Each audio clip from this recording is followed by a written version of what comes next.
Magandang araw sa inyong lahat. Welcome back na naman dito sa aking channel. Panibagong araw, panibagong video na naman tayo ngayon. May ibabahagi na naman ako sa inyo ngayon na ritual.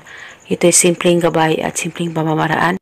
At ito ay makakatulong sa inyo, lalong-lalo na sa mga relasyon na nagkakamalabuan. At huwag niyo po itong kalimutang i-subscribe at pindutin ang notification bell para palagi kayong updated sa mga bago kong videos. Gawin itong ritual sa kahit na anong araw o oras at dapat kayo ay may paniniwala at hindi kayo nagdadalawang isip na gawin ito.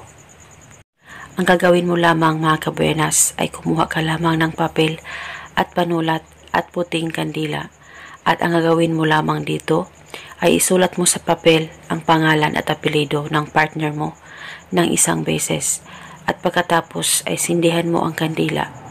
At nang masindihan mo na ito, mag-focus at mag-concentrate ka at isipin mo ang target mo. Habang ikaw ay nakaharap sa kandila at hawakan mo ang papel na sinulatan mo na may pangalan niya. At sambitin mo sa isipan mo, ako lamang ang mamahalin mo habang buhay. Sambitin mo lang ito sa isipan mo ng kahit ilang beses kung gusto niyo habang ikaw ay nakaharap sa kandila.